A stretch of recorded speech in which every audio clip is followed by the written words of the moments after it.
अजून एखादी गोष्ट तुला आठवत असेल जी खूप विचित्र होती?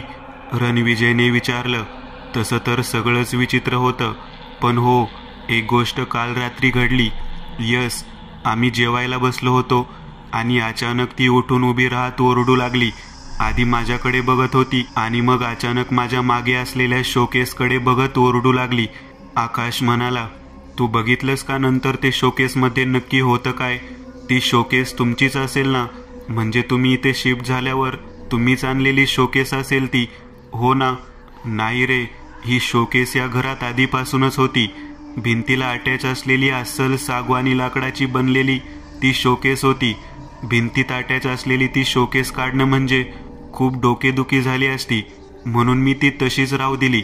आकाश म्हणाला, मला दाखवतोस का ती शोकेस? नक्कीच तिथे काहीतरी असेल, त्याशिवाय ती उगाचच एवढा मोठा आकांड तांडव करणार नाही. रणविजय म्हणाला. आकाश त्याला घेऊन आता किचनमध्ये आला. हीच ती शोकेस. उंचावर असलेले काही कप्पे होते, तसेच ठेवलेत. खालच्या कप्प्यामध्ये आम्ही काचेची वापरत नसलेली भांडी वगैरे ठेवली होती, पण वरचे 2 कप्पे तर मी बघितले देखील नाही. त्यात नक्की होतं काय? आकाश म्हणाला. डोंट वरी, आता आपण बघू त्यात नक्की काय आहे. बाजूला असलेली खुर्ची समोर घेत रणविजय त्या खुर्चीवर चढला. लाकडी शोकेसची दार उघडत त्याने आत बघितलं. जुनी धूळ बसलेली पितळी भांडी, थोडी रद्दी, जुने न्यूजपेपरचे तुकडे, अशा काही गोष्टी तिथे होत्या. त्या व्यतिरिक्त दुसरे काही दिसत नाही. असं वाटत असताना अचानक त्याला कोपऱ्यात वर्तमानपत्रात गुंडाळून ठेवलेले काहीतरी दिसलं. त्याने हात घालून ते जे काही होतं ते बाहेर काढलं. त्याच्यावरची धूळ झटकत प्रथमदर्शनी त्या फोटो फ्रेम्स असाव्यात असं भासलं. ती वस्तू घेऊन ते दोघेही बाहेर आले. वर्तमानपत्राचा आच्छादन बाजूला करत आतमध्ये असलेले 2 फोटो त्यांना दिसत होते. ब्लॅक अँड व्हाईट अशा 2 तसबिरी त्यात होत्या. पहिला फोटो होता तो एका पुरुषाचा. 45-50च्या आसपासचा तो पुरुष दिसत होता. पिळदार मिशा, मोठा गोल चेहरा, डोक्यावर एक फेटा, अंगावर एक महागडा पांढरा सदरा व त्यावर एक तसंच काळं जॅकेट. एका भल्या मोठ्या सिंहासनासारख्या खुर्चीवर तो बसलेला दिसत होता. मजबूत शरीरयष्टी, फूटच्या आसपास उंची, पायात एक कोल्हापुरी चप्पल आणि कमरेभोवती एक धोतर, हातात एक डबल बॅरेलची बंदूक. तो फोटो नक्की कुठल्या घरातला होता ते मात्र कळत नव्हतं, कारण खुर्चीवर बसलेला त्या खुर्चीच्या मागे असलेला मोठा जिना एखाद्या राजवाड्यासारखा वाटत होता. फोटोवर कोणतंही नाव लिहिलेलं नव्हतं किंवा कोणतीही तारीख दिसत नव्हती. तो फोटो त्यांनी बाजूला ठेवत आता दुसरा फोटो बघायला सुरुवात केली. दुसरा फोटो हा एक ग्रुप फोटो होता, ज्यात पहिल्या फोटोत असलेल्या पुरुषासोबत आणखीही काही व्यक्ती दिसत होत्या. पहिला फोटो ज्या जागेवर काढला होता त्या जागेवर हा फोटो देखील काढलेला असावा. पहिल्या फोटोतला पुरुष त्याच खुर्चीवर त्याच पोजमध्ये बसलेला दिसत होता, पण यावेळी त्याच्या उजवीकडे एक गरोदर स्त्री उभी दिसत होती. तिला जवळपास 8वा किंवा 9वा महिना असावा असं तिच्या पोटाकडे बघून वाटत होतं. त्या स्त्रीच्या शेजारी एक वृद्ध स्त्री दिसत होती. ती स्त्री विधवा असावी, कारण जुन्या काळात विधवा स्त्रियांची केशवपन केलं जायचं. तसाच तिचा पेहराव होता. तिने देखील नऊवारी साडी नेसलेली दिसत होती. फोटोत काही पुरुष मंडळी देखील होती, जी खुर्चीच्याच उजवीकडे उभी होती. काही जमिनीवर बसलेला एक म्हातारा आणि त्याच्या बाजूला बसलेली म्हातारी दिसत होते. पण या फोटोतली सगळ्यात विचित्र गोष्ट तर वेगळीच होती. फोटोत खुर्चीच्या मागे दिसणारा तो जिना आणि त्या जिन्याच्या सगळ्यात वरच्या पायरीवर उभी आणखीन एक गरोदर स्त्री या फोटोला एक गूढ असं स्वरूप देत होती. ती कदाचित या फोटोत चुकून कॅप्चर झालेली होती असं वाटत होतं. हे सगळं पाहून रणविजयच्या डोक्यात विचाराचा वेग वाढला होता. इतका जुना फोटो या घरात, हे थोडं विचित्र वाटतंय. तू तर म्हणाला होतास की या घराला कोणताही असा फार लांबचा भूतकाळ नाही. हा फोटो कमीत कमी 50 ते 60 वर्षापूर्वीचा असेल किंवा कदाचित त्याहून जुना. तुला फसवण्यात आला आहे आकाश. या घरातला खूप गडद असा भूतकाळ असावा याची आता मला खात्री पटत चालली आहे. या फोटोतील सगळ्यात विचित्र गोष्ट म्हणजे जिन्यावर उभी असलेली ती स्त्री. खूप गूढ आहे ती, रणविजय म्हणाला. तुझ्यापेक्षा जास्त धक्का तर मला बसला आहे. ही वस्तू इतके दिवस त्या शोकेसमध्ये होती आणि याची मला खबर देखील नाही, पण नक्की याच गोष्टीला पाहून ती ओरडत होती, कारण हे फोटो तर कागदामध्ये गुंडाळून आतमधल्या बाजूला होते. तिला हे फोटो दिसणं देखील शक्य नाही. आकाश म्हणाला, असं तुला वाटतंय? पिशाच्य कुठेही काहीही कोणत्याही अडथळ्याशिवाय पाहू शकतात. जेव्हा कोणतं पिशाचे एखाद्या मनुष्याच्या शरीरावर ताबा मिळवतं तेव्हा हळूहळू त्याच्यातील या अमानवीय शक्ती त्या मनुष्यातही उतरू लागतात. हे हळूहळू होत असतं. रणविजय म्हणाला, फोटो सांभाळून ठेव. आपल्याला सर्वात आधी तर शरदला शोधावं लागेल. तो नक्कीच गाव सोडून पळून गेला असणार, किंवा असंही असू शकतं की तो या गावचा नव्हताच. तो काही दिवसांसाठी या गावात राहिला होता. त्याच्यावर एकच कामगिरी होती की काही करून हे घर एकदा कुणाच्या तरी गळ्यात मारता यावं. मिळेल ती रक्कम घेऊन इथून निघण्याच्या तयारीत तो असेल. रणविजय म्हणाला, मला एक सांग, जेव्हा तुझ्या घराचे ॲग्रीमेंट केलं तेव्हा इनामदारांच्या घरातलं कोणी आलं होतं का? रणविजयनी विचारलं. नाही, तसं तर कोणी आलं नव्हतं. प्रॉपर्टीचे पेपर्स मी माझ्या वकिलाकडे दिले होते. त्यांनी बघून ते व्हेरीफाय केले आणि मला सांगितलं की प्रॉपर्टी मी घेऊ शकतो. पेपर्स बरोबर आहेत.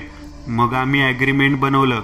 मी त्यावेळी शरदला म्हणालो देखील होतो की मला इनामदारांना एकदा भेटायचं आहे, पण शरदने सांगितलं की त्याला त्यांनी पॉवर ऑफ ॲटर्नी दिलेली आहे. रजिस्ट्रेशनच्या प्रोसिजर पूर्ण झाल्यावर तुम्ही पैसे द्या, असं तो म्हणाला. म्हणून मीही निश्चिंत झालो. आकाश म्हणाला, शिवानीच्या आधी रियाचं वागणं बदललं होतं असे शिवानी सारखी म्हणायची, पण तू म्हणतोयस की तुला तसं काही दिसलं नाही. एक काम कर, मला तिची खोली दाखव. रणविजय म्हणाला. ते दोघेही आता रियाच्या खोलीत आले. प्रियाच्या खोलीत खेळणी, तिचे कपडे या वस्तू सोडल्या तर दुसरं काही नव्हतं. रणविजय त्या खोलीत एक एक पाऊल टाकत फिरत होता, जणू तो कोपऱ्या कोपऱ्यात जाऊन कसला तरी वास घेत होता. तो जळका वास कुबट असा. खिडकीत ठेवलेलं रोपटं वाळून गेले. भर पावसाळ्यात असं कोणतं रोपटं वाळून जातं? पिशाचे वावरलेलं आहे इथं. या खोलीत तर जरा जास्तच. रियाचा फोटो आहे का? गेल्या 1-2 दिवसात तू काढला असलास तर? रणविजयने विचारलं. 1 मिनिट, बघतो मोबाईलमध्ये. आकाश त्याचा फोन चेक करू लागला. हो, हे बघ, हा फोटो आहे. परवा संध्याकाळी आम्ही हा सेल्फी काढलेला. आकाशने मोबाईल रणविजयच्या समोर धरला. तो फोटो बघता क्षणीच रणविजयचे डोळे जरासे मोठे झाले. त्याने फोटो झूम करत रियाला नीट बघायला सुरुवात केली.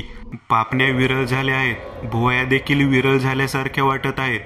यस, रिया. सर्वात आधी रियाच या फेऱ्यात अडकली. शिवानीचं म्हणणं खरं होतं, असं म्हणत त्याने फोन पुन्हा एकदा आकाशकडे दिला आणि तो पुन्हा एकदा त्याच्या दिशेला वळाला. 1 मिनिट, मला परत एकदा फोन दाखव. आकाशने फोन रणविजयकडे दिला. फोटोत त्याच्या हातात असलेली ती बाहुली जरा वेगळी वाटत होती. ती बाहुली जी कायम रिया स्वतःसोबत कवटाळून घेऊन फिरायची, ती बाहुली. रणविजयच्या तीक्ष्ण नजरेने ती बाहुली हेरली होती. ती बाहुली जरा विचित्र दिसत होती. जशा लहान मुलांकडे बार्बी डॉल असतात तशी ही बाहुली नव्हती. एखाद्या जरासा स्थूल मुलीची लहान प्रतिकृती वाटावी तशी ती बाहुली होती. फुगलेले गाल, गोलमटोल शरीर, अंगावर एक काळा फ्रॉक. बाहुलीच्या डोळ्याभोवती काळी वर्तुळ होती. बाहुलीच्या ओठांचा रंगही काळसर होता. पण सगळ्यात विचित्र गोष्ट होती की बाहुलीच्या कडेवरही लहानशा बाळाची एक प्रतिमा अस्पष्ट अशी त्या फोटोत जाणवत होती. जणू तिने एखादं बाळ छातीशी कवटाळलं असावं असं ते वाटत होतं. आकाश, रियाच्या जवळ जी बाहुली आहे ती या खोलीत कुठे आहे का? रणविजयने आकाशला विचारलं. आकाशने इकडे तिकडे नजर टाकली. नाही रे, ती बाहुली या खोलीतच काय, पण मला रिया आणि शिवानी बेपत्ता झाल्यानंतर कुठेच दिसल्याचं आठवत नाही. आता त्याने पण तो फोनवरील फोटो एकदा बघितला.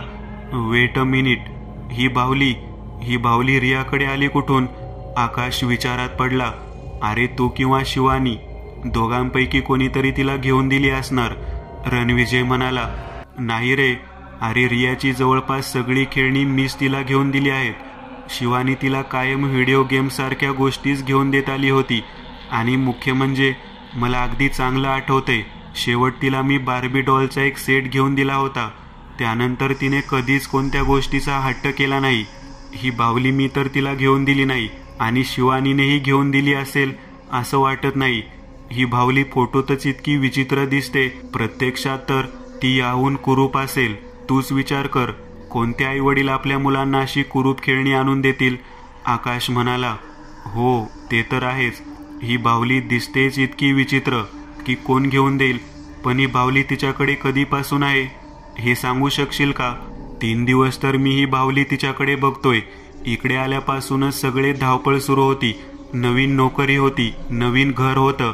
सगळं सेटल करण्यात इतके व्यस्त होतो आम्ही की या गोष्टीकडे लक्ष द्यायला वेळच मिळाला नाही. पण मला आठवते, गेले 3-4 दिवस तर ही बाहुली ती सतत घेऊन त्या बाहुलीशी खेळत असायची.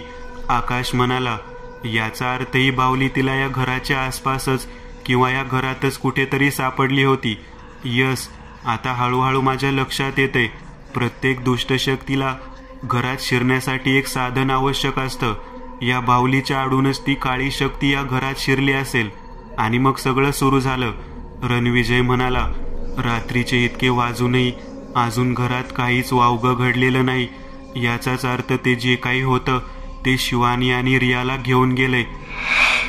इथून कुठेतरी काहीतरी मोटिव्ह असणार त्याचा.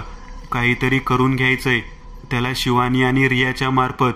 कोणतं तरी अधुरं राहिलेलं काम, कोणती तरी अतृप्त इच्छा किंवा त्याहून काहीतरी वेगळं. रणविजय बोलत होता. रात्रीचे 3 वाजून गेले होते. मला वाटते आता आपण झोपू. उद्या खूप सारी कामं आहेत आपल्याला. रणविजय म्हणाला. आकाशने मान हलवत होकार दिला. रणविजय हॉलमध्ये झोपला आणि मग आकाशनेही हॉलमध्येच गादी टाकली. रात्री काहीच विचित्र असं घडलं नाही. झोप व्यवस्थित लागली. सकाळ झाली. दोघांनी आवरून घेतलं होतं. आता ठरवायचं होतं नक्की सुरुवात कुठून करायची. गावात जाऊन येऊ, शरदबद्दल माहिती काढू, त्याचसोबत गावातल्या लोकांना विचारू या इथं कोण राहत होतं, काय भूतकाळ होता या जागेचा, याबद्दल काहीतरी माहिती असेलच कोणाला ना कोणाला. रणविजय म्हणाला. काही वेळातच ते दोघे घर बंद करून निघाले. आकाश आणि रणविजय गेटजवळ आले. गेटजवळ येता येता अचानक रणविजय जागच्या जागीच स्तब्ध झाला. आकाश गेट उघडून बाहेर पोचला देखील होता, पण मागे जागीच स्तब्ध झालेल्या रणविजयला बघून तो विचारात पडला. काय रे, काय झालं? काहीच बोलू नकोस, त्याने आकाशला गप्प केलं. कान देऊन तो काहीतरी ऐकायचा प्रयत्न करत होता आणि मध्येच नाकाने कसला तरी गंध अनुभवत होता. एक पाऊल मागे टाकत तो आता घराच्या डाव्या बाजूच्या दिशेने घराच्या मागे जाऊ लागला. हे पाहून आकाशही आता काही अंतर ठेवून त्याच्या मागे मागे येऊ लागला. घराच्या मागच्या अंगणात येत अगदी मधोमध उभा राहत त्याने जमिनीवर बघितलं. आकाशही आता मागच्या अंगणात आलेला. जमिनीवर बघत त्याने कटाक्ष आकाशकडे टाकला. हे बघ जमिनीवर. रणविजयने त्याचं लक्ष जमिनीवर वेधलं. नीट पाहिल्यावर आकाशला ते दिसलं. अंगणाच्या मध्यभागी जमिनीवर उमटलेले मानवी पावलांचे ठसे. 1-2 नव्हे तर अनेकदा ते पावलांचे ठसे अंगणात जागोजागी उमटलेले दिसत होते. जणू कोणीतरी इथं खूपदा ये जा केलेली आहे असं दिसतंय. जमिनीवर खाली वाकत त्याने आता अजून एक निष्कर्ष काढला होता. 2 माणसं असतील. वारंवार इथं त्यांची ये जा झाली आहे. रणविजय म्हणाला. अरे पण तारेचं कुंपण आहे आणि घराच्या मागे तर झाडी आहे. 50 मीटरवर मागे ओढा आहे. पावसाळा असल्याने पाण्याचा फोर्स पण जास्त आहे. इथं कोण येईल? आकाश म्हणाला. मागूनच यायला हवं असं काही नाही. आणि मी असं कुठं म्हटलं की इथं कोणी माणसं आली असतील. मला एक दुर्गंध जाणवतो या जागेत आणि ते जे काही आहे ते अजूनही इथंच आहे. आपल्या आजूबाजूला घुटमळत आहे. आपल्याला दिसत नाही येते पण आपल्याला बघता येते. रणविजयचं हे बोलणं ऐकून आकाशच्या अंगावर काटा आला. असं कसं म्हणतोस? सगळं तुला एक्सप्लेन नाही करता येणार मला, विश्वास ठेव. आता तो चालत घरच्या इमारतीजवळ आला आणि तिथं ते व्हायब्रेशन सर्वाधिक होतं हे त्याला जाणवलं. बघता बघता अचानक त्याची नजर भिंतीच्या एका कोपऱ्याशी खाली स्थिरावली. जमिनीतून बाहेर आलेला तो लालसर चिरेचा दगड. घर तर सिमेंट विटा मातीचं बांधलेलं. मग हा चिरेचा लालसर दगड इथे कसा? तो विचारात पडला. काय झालं? आकाशने विचारलं. खूप काही. पूर्ण गोष्ट समजल्यावर सगळं सांगीन. चल, आपण जे ठरवलं होतं ते आपल्याला करायचं आहे, रणविजय म्हणाला. दोघेही आता तिथून निघाले. गेट लॉक करून आता ते बाईकने गावाच्या दिशेला निघाले. आकाशच्या घरापासून 100 मीटरपर्यंत दुसरं घर नव्हतं. जे घर 100 मीटरवर होतं त्या घराजवळ येत विजयने आकाशला गाडी थांबवायला सांगितली. गाडीवरून उतरला आणि घराच्या जवळ आला. इतके दिवस आकाश त्या घराच्या जवळून कधीच गेला नव्हता. ते घर बंदच होतं. दारावर एक भलं मोठं कुलूप लागलेलं. आजूबाजूला गवत वाढलं होतं. घराची एक मजली इमारत मजबूत होती. इतकी दिवस मला माहितीच नव्हतं की या घरात कोणी राहत नाही. इथे आल्यावर पहिल्या रात्री मी टेरेसवरून पाहिलं होतं तेव्हा या घरातला दिवा सुरू होता. त्यावरून मला वाटलं की इथे कोणीतरी राहत असावं. आकाश म्हणाला. जाऊ दे, चल आपण गावातच जाऊ, रणविजय म्हणाला.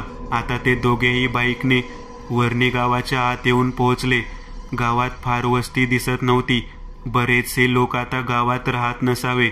एका हॉटेलमध्ये येत चहा घेत आता तिथल्या माणसाशी बोलत रणविजयने माहिती काढायचा प्रयत्न केला. पण तो माणूसही नुकताच काही वर्षापूर्वीच इथं आलेला. त्याच्याशी बोलूनच रणविजयला समजलं की गावातली बरीचशी जुनी लोक आता इथे राहत नाहीत. जी काही लोक राहतात ते फक्त शेतीमुळे इथे आहेत आणि इनामदाराच्या घराण्याबद्दल फार कोणी काही सांगू शकेल अशी लोक आता इथं नसावीत. तिथून ते निघाले. बाईकने गावात थोडा फेरफटका मारल्यावर एका दुकानाजवळ येत रणविजयने आकाशला बाईक थांबवायला सांगितली. रणविजय दुकानाच्या आत गेला. मामा, सिगारेटचं पाकिट द्या हो. रणविजयने 500ची नोट काउंटरवर ठेवली आणि सिगरेटचं पाकिट मागितलं. तिथं बसलेल्या म्हाताऱ्याने त्याच्या समोर ठेवलं. साहेब, सुट्टे पैसे नाहीत. असू द्या, उद्या द्या. काय घाई आहे? आम्ही इथंच राहायला आलोय, रणविजय म्हणाला. अच्छा, कुठं? गावाच्या बाहेरचं नवं घर. ते आमच्याच भावाचं आहे, रणविजय म्हणाला. त्या घराचा विषय काढताच त्याच्या चेहऱ्यावरचं हसू विरून गेलं. चेहऱ्याचा रंग उडाला. पण तरीही तो बोलू लागला. कोणतं घर म्हणताय? ते इनामदाराचं बंद घर की त्याच्यापासून थोडं पुढं असलेलं त्याचं घर? दुकानदार म्हणाला. म्हणजे ते बंद घर ते पण इनामदाराचं आहे? हे माहीत नव्हतं की. रणविजयलाही हे नवीन होतं. हो, दोन्ही घर त्यांचीच होती. तुम्ही जे घर घेतलंय तिथं आधी भला मोठा वाडा होता. म्हणजे तुम्हाला काही सांगितलेलं दिसत नाही का? चूक केलीत. बेकार जागा आहे ती खूप, साहेब. म्हातारा इकडं तिकडं बघत सावधपणे बोलू लागला. त्याच्या हालचाली आता एक वेगळंच गूढ उत्पन्न करत होत्या. नक्की काय घडलं होतं असं? जागा खराब आहे म्हणजे स्पष्ट सांगा की. रणविजयला आता योग्य माहिती देऊ शकेल असा माणूस भेटला होता. मागच्या दाराने दुकानाच्या गोडाऊनकडे या, तिथं बोलू. मी दुकानाचं शटर बंद करून घेतो, तो म्हणाला. रणविजय आणि आकाश मागच्या बाजूला असलेल्या त्या दुकानाच्या छोट्याशा गोदामाजवळ आले. म्हातारा पण आतल्या बाजूने ते दुकानाचं शटर बंद करून आत आला. कमरेत वाकलेला तो. त्याचं वयही 80च्या आसपास वाटत होतं. म्हणजे नक्कीच भूतकाळात तिथं घडलेल्या घटनांचा तो साक्षी असणार हा विश्वास आता रणविजयला जाणवू लागला होता. तो म्हातारा समोर येऊन बसला. आकाश आणि रणविजयने गव्हाच्या पोत्यावर बसून आता त्याच्याशी बोलायला सुरुवात केली. काका, नक्की काय इतिहास आहे त्या जागेचा? काही सांगताल? मी तर सगळं सांगतो, पण आधी नक्की काय घडले ते तुम्ही सांगा. कारण तुम्ही मगापासून जे सांगताय त्यावर माझा थोडाही विश्वास बसलेला नाही. ते घर फक्त तुम्ही घेतले एवढंच मला समजलं आहे, म्हातारा म्हणाला. आकाश, तूच सांग आता सगळं. आकाशने आता बोलायला सुरुवात केली. आकाशने सुरुवातीच्या पहिल्या 2-3 दिवसाचं सांगत असताना म्हातारा तंबाखू मळत ती ऐकत होता. हळूहळू तो पुढच्या घटना जरा लक्ष देऊन ऐकू लागला. 2 दिवस होतील त्या दोघीही बेपत्ता आहेत. आकाशने सगळं सांगितलं होतं. पोरीचा किंवा तुमच्या बायकोचा फोटो आहे का? त्याने विचारलं. आकाशने मोबाईलवरचा त्याचा आणि रियाचा फोटो त्याच्या समोर धरला. डावीकडे स्क्रॉल करत त्याने शिवानीचेही फोटो त्याला दाखवले.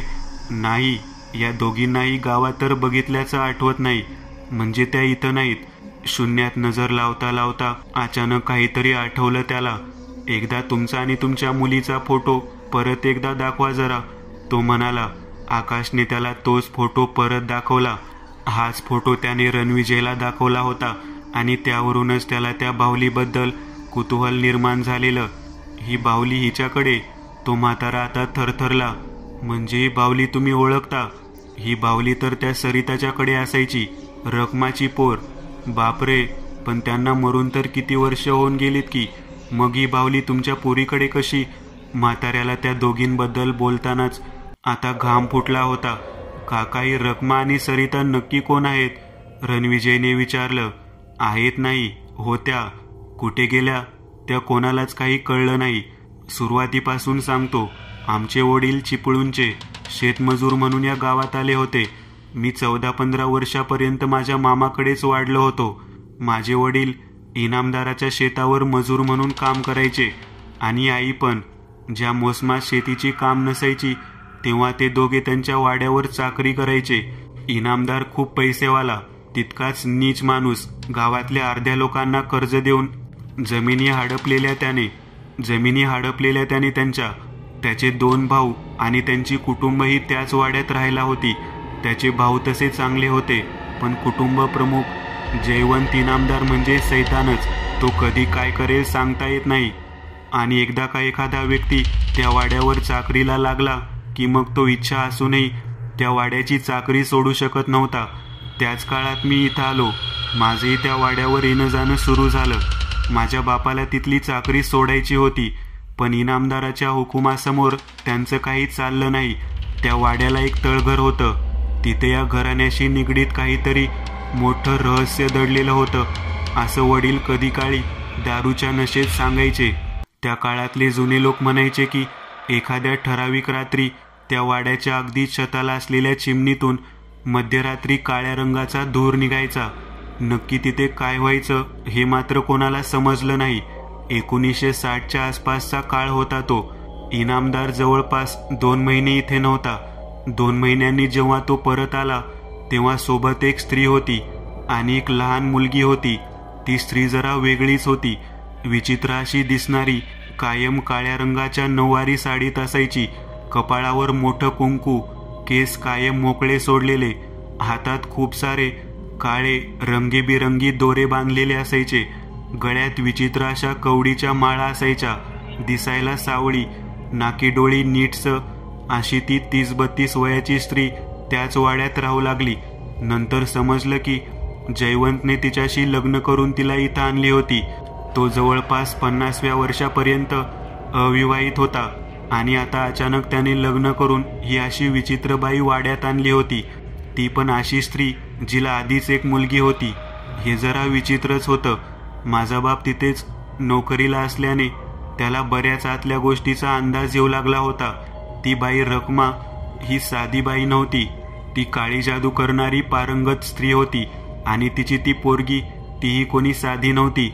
ती पोरगी तर दिसायलाच इतकी भयानक होती की आजही तिचा तो चेहरा आठवला तरी अंगावर काटा येतो. म्हातारा हे सगळं सांगता सांगता जरासा घाबरला होता. भयानक म्हणजे? आकाशने विचारलं. मोठं डोकं, टपोरे डोळे, 2 दात पुढे आलेले. उंची वाढणं बंद झालं असावं जणू. त्यामुळे तिचे दोन्ही पाय जास्त जाड होते. जास्त कोणाशी बोलायची नाही. खायला बसली की भस्म्या झाल्यासारखी खात बसायची. तिच्याकडे ती बाहुली कायम असायची. तर काहीच आठवड्यात रखमाला दिवस गेले. पण अचानक एका रात्रीनंतर त्या दोघी मायलेकी कुठं बेपत्ता झाल्या हे कोणालाच समजलं नाही. त्या बेपत्ता झाल्या का त्यांना बेपत्ता करण्यात आलं हे कधीच कुणाला समजलं नाही. पण ज्या रात्रीनंतर त्या बेपत्ता झाल्या काही दिवसांनी एक म्हातारं जोडपं रखमाला भेटायला म्हणून वाड्यावर आलं. पण ते जोडपंही नंतर परत कुठं गेलं कोणालाच काही समजलं नाही. त्यानंतर त्या घराण्याला आणि वाड्याला उतरती कळा लागली. एकाएकी त्या वाड्यात मृत्यू होऊ लागले. आधी इनामदाराचा एक भाऊ मेला. मग इनामदाराला पक्षघात झाला. तो जागेवर पडून राहिला. मग त्याच्या दुसऱ्या भावाच्या बायकोचाही मृत्यू झाला. एका देवऋषीने त्यांना तो वाडा राहण्याला एक राहिलेला नाही. त्या दहशतीमुळे सगळेच इतर कुटुंबीय तो वाडा सोडून शहरात निघून गेले. इनामदार मात्र हे गाव सोडून गेला नाही. त्याच वाड्याच्या बाजूला एक घर होतं. तो तिथं राहू लागला आणि तिथंच एक दिवस त्याचा मृत्यू झाला. पुढे तो वाडा कित्येक वर्ष ओसाड पडून होता. मी देखील मग काही वर्ष शहरात नोकरीला होतो. काही वर्षापूर्वी परत आलो आणि आता हे दुकान चालवतो आहे. माझ्या वडिलांना त्या वाड्याबद्दल सगळी रहस्य ठाऊक होती, पण ती रहस्य कधीच त्यांनी कोणाला सांगितली नाहीत. 40 वर्ष झाली त्यांना जाऊन. ही बाहुली तुमच्या मुलीला मिळाली तरी कशी हेच मला समजत नाहीये. आणि हा खूप वाईट संकेत आहे, म्हातारा म्हणाला. त्या वाड्याचं तळघर आजही जमिनीखाली कित्येक रहस्य घेऊन दबलेलं आहे. आपल्याला हवी असलेली प्रश्नांची उत्तरे तर ते तळघर देऊ शकेल, किंवा मग इनामदाराचा तो वारस ज्याच्यामुळे ही ती वास्तू तुझ्या गळ्यात पडली, रणविजय म्हणाला.